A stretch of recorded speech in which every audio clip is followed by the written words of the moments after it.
Hello everyone and warm welcome to 9 News Media. I'm Anand Shah and it is a pleasure to have you with us as we embark on this news journey together for we promise to deliver the facts, untangles the complexities and keep you informed. Join us as we navigate through the headlines, providing you with the latest update and insights.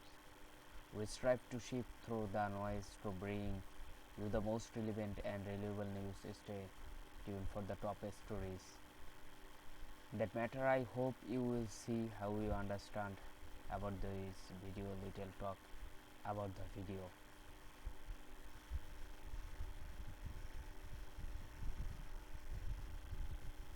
Let's dive into today's headlines.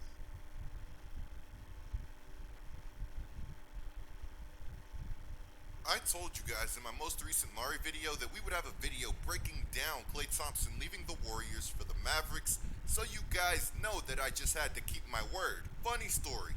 I actually tried to upload a Klay video a few days ago, but I had to take that one down because of all of this news coming out so fast and him ultimately landing in Dallas. In this video, I talked about the Mavericks being in the lead for Klay Thompson, but also how LeBron James and the Lakers were trying to do everything that they could to slide in and steal him away. Reportedly, LeBron James wanted Klay Thompson so bad that he had called him right when NBA free agency opened.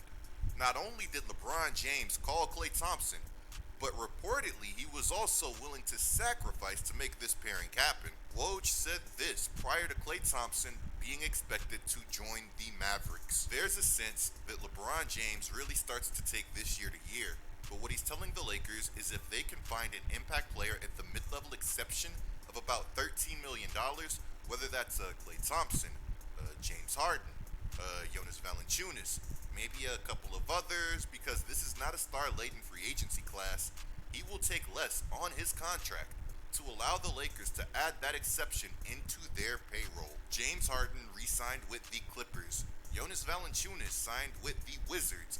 And as we know, Klay Thompson is en route to Dallas. Fortunately for the Lakers, there's still a lot of talent that is available on the market.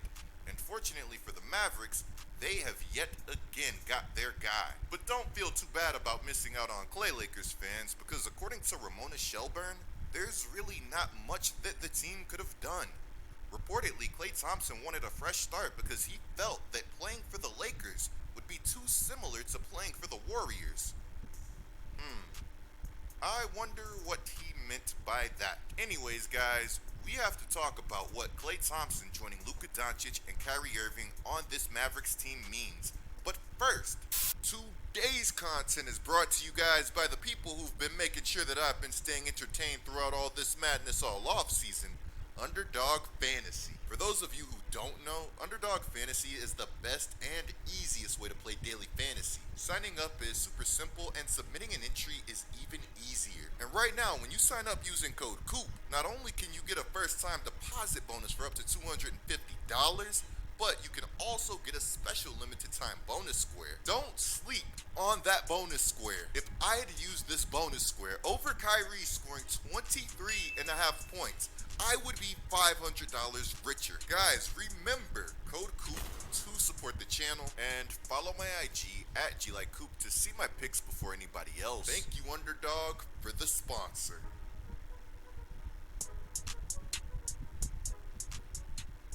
When the Mavericks fell behind 0-2 in the NBA Finals to the eventual champions, the Boston Celtics, Luka Doncic and this team would draw harsh criticism for its defensive effort.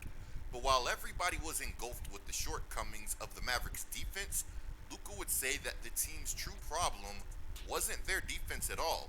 In his opinion, it was their offense. To be more clear, here's the quote that I'm referencing from Luka Doncic. Our defense has not been bad. We just can't really score. That's our main problem right now. I think we're getting some great looks, and like I said, we have confidence everybody can make a shot that's shooting the ball on our team.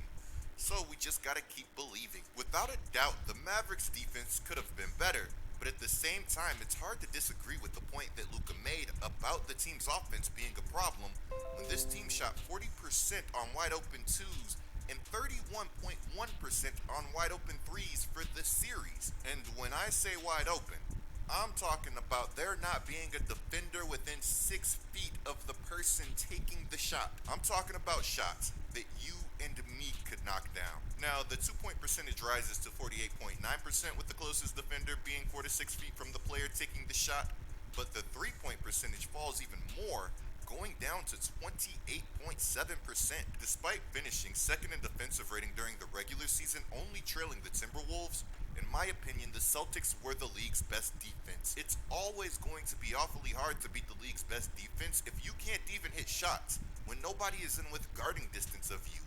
Here's a reminder that I think that some people need because of that 0 of 10 stinker in the play-in tournament, but Klay Thompson isn't just one of the best shooters in the game right now. He's one of the best shooters that the game has ever seen. And even in a down year, he was better than the Mavericks' third leading scorer who got traded along with 3 second-round picks to the Pistons. The player that I'm referencing here is Tim Hardaway Jr. This man averaged 14.4 points as he shot only 40.2% from the field and 35.3% from 3. And if we just include what he did after the All-Star break, those numbers start to look a whole lot worse. This is not hyperbole. After the All-Star break, he would average 8.9 points, shooting just 36.2% from the field and 31.8% from deep. Like I said in my Klay Thompson video that I had to take down, and what was a down year for Klay, he would still average 17.9 points, shooting 43.2% from the field and 38.7% from 3 on 9 attempts a game. It blows my mind that this ended up being the Mavericks' third leading scorer for the duration of the regular season. I can't emphasize how badly that the Mavericks needed a Klay Thompson, and they got him. And ironically, they got him for less money than he would have made had he not got offended and accepted the offer that the Lakers had for him last offseason. Last offseason, the Warriors offered Klay Thompson a 2-year, $48 million extension that he turned down, only for the Mavericks to intend to sign Klay to a 3-year, $50 million deal this offseason. Apparently, there were multiple offers on the table for Klay, with one of those being a 4-year one from the Lakers, but instead of taking any of those offers, Klay would eye the opportunity and no state taxes in Dallas, en route to taking less money with his eyes set on his 5th championship. As long as Klay remains locked in, I absolutely don't see why he couldn't get another ring. If Klay's time in Dallas is anything like Kyrie's, then Klay will fall in love with the franchise, which he isn't off to too bad of a start. Word has it that Klay loved the idea of playing for the Mavericks so much that when he came to a dinner meeting with the Mavs front office, he had already studied tape of the team and laid out how he could help them. The first thing that popped into my head when thinking about how Klay could help the Mavericks was his infamous 60-point game where he only took 11 dribbles. Since returning from injury, there have been a lot of times in Golden State where Klay was just out of his element, forcing the issue trying to create his own shot.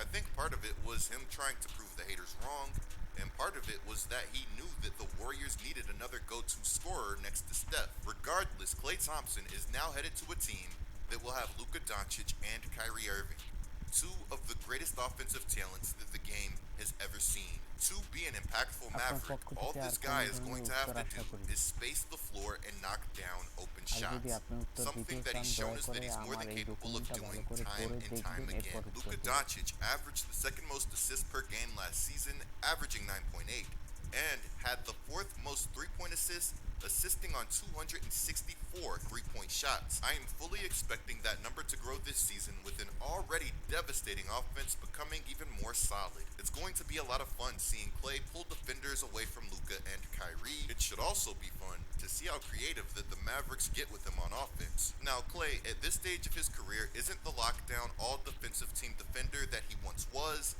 but his defensive demise has been greatly exaggerated. He's not elite, but he's also not a cone. He's perfectly capable of staying in front of wings on the perimeter. Guys, shout out to Nico Harrison, because since arriving in Dallas and taking over as this team's president of basketball operations, this man has been strictly business. He's done a great job adding valuable talent for a low price. This formula has paid dividends as this offseason alone, he would add Klay Thompson, Quentin Grimes, and Najee Marshall. Najee Marshall is a signing that I actually called early in the offseason once I saw that the Mavericks were looking to add a forward who can score defend, and play make. Najee is 6'8", does all of those things at a good level, and is now a 38.7% three-point shooter.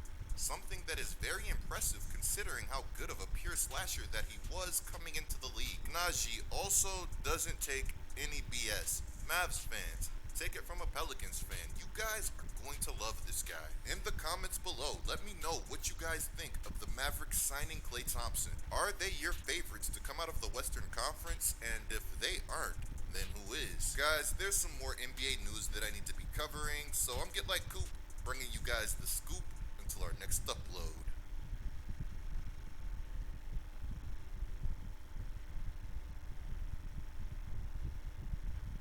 Klay Thompson's leaving. Okay, alright. News is important as a social gathering space to hence newspaper either online or physical place, and emphasis on news. Where there are a lot of the people gathered, there is opportunity to advertise. This advertising sometimes can cause a conflict of interest in the way news is reported.